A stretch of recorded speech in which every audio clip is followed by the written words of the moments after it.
Please welcome Rebecca Murray, A Baker's Dozen. A Baker's Dozen, Rebecca Murray.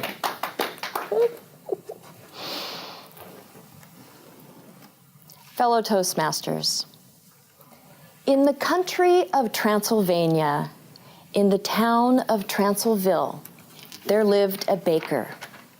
Not just any baker, but a baker with a forte for sugar cookies. And they were delicious sugar cookies, light and flaky. They would melt in your mouth. He was known for his sugar cookies across the land. In fact, every day he sold out. He did quite well financially.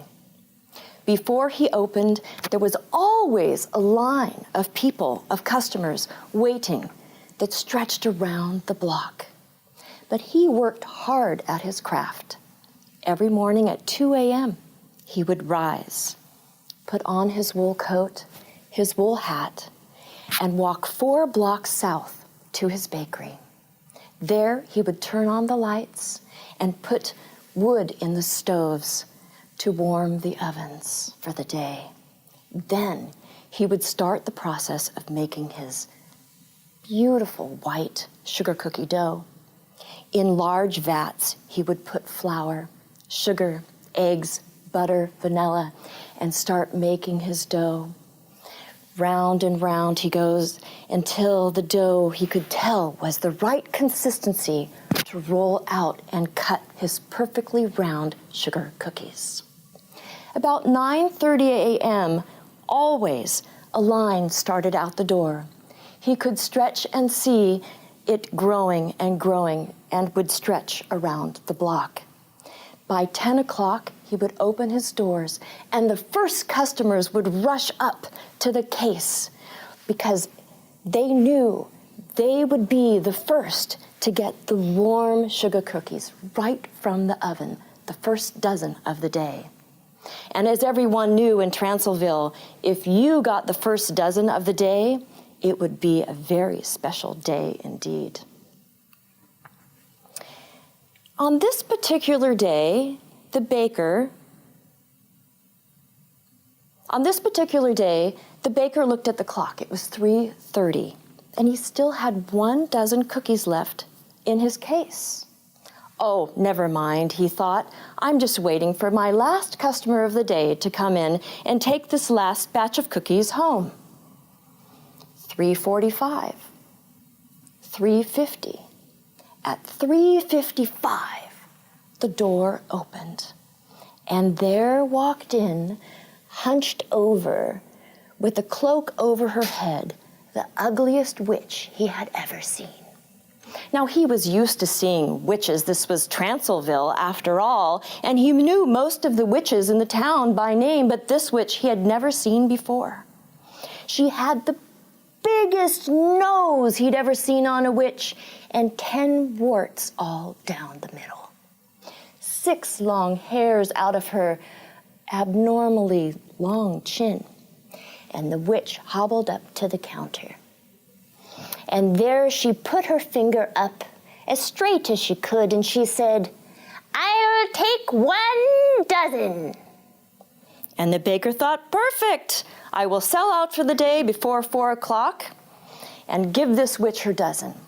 He tore a piece of butcher paper off as he always did, placing it flat on the case, and he took his precious last 1 dozen cookies from the case, placing them on the paper, wrapping it up, piece of twine, in a perfect bow, handing it to the witch. The witch took the package and looked up at the baker. "This is not 1 dozen, she cried. 1 dozen is 13. This is only 12. Witch, you are mistaken. A dozen is 12. 13, she insisted. 12, he argued. And so they went on for several minutes until the baker lost his patience and said, "Witch, if you do not buy these cookies, I will wait for the next customer who is sure to enter and sell them to him." The witch was very angry and slammed her change on the counter and left. But before she walked out the door, she turned and said, "I will remember what you did to me. I shall not forget this," and walked out the door. "Oh, crazy witch," thought the baker, and did not think another thought about her. He closed up shop, turned out the lights, and went home to his family. The next morning at 2 a.m., he rose as usual, put on his wool coat and hat, and walked 4 blocks south to his bakery. There, he turned on the lights, stoked the ovens with fresh wood, and went on about his day to make his beautiful sugar cookie dough with flour and sugar and eggs and vanilla. At 9:30, as usual, he looked out the window and could see the line of customers forming and going around the block. Oh, he thought, today will be another wonderful day. At 10 o'clock, he opened the doors, and the first customers rushed up to the counter as usual. Just as he was taking the first tray of cookies out of the oven, he placed it on the counter, took a spatula, and went to take the first cookie, but it did not budge from the tray. And tried another, and another, and he realized that all of the cookies were glued to the tray. He looked at his customers and apologized. "I am so sorry, but I believe I have been cursed by a witch. I cannot give you any cookies today." And the customers were very disappointed and left. He thought, "Oh my goodness, what am I to do? I am cursed from the witch. My livelihood for which I depend to take care of my family is ruined." He baked another batch of cookies, and more customers came in. This time he took the batch from the oven, and just as he was carefully placing it on the counter, as he always did, the cookies flew from the tray and crashed out onto the floor in a million pieces of flour and sugar. He looked at his customers. "I am so sorry, but I have no cookies to sell." And they went away, again, disappointed. Later in the day, he was actually able to sell some cookies to customers, but by 3:30, all of the customers had returned the cookies, complaining that they tasted of salt.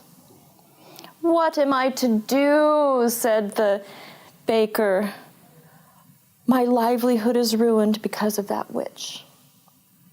And then, at 3:55, the door opened, and he recognized who was walking through the door. It was the witch, with the abnormally long nose with 10 warts down the front of it and 6 long hairs hanging from her chin. She walked up to the counter as he approached, and he thought, "This time I am going to give the witch her cookies." "I'll take 1 dozen, said the witch. "Indeed," said the baker, and took a piece of butcher paper, laying it flat on the counter. He then took 1 dozen cookies that lifted from the tray, that same tray that earlier in the day he could not lift a single one. He placed 12 on the paper, and then thought better and added 1 more, 13. He wrapped up the paper, took a piece of twine, wrapped it carefully around the package in a pretty bow, and handed it to the witch.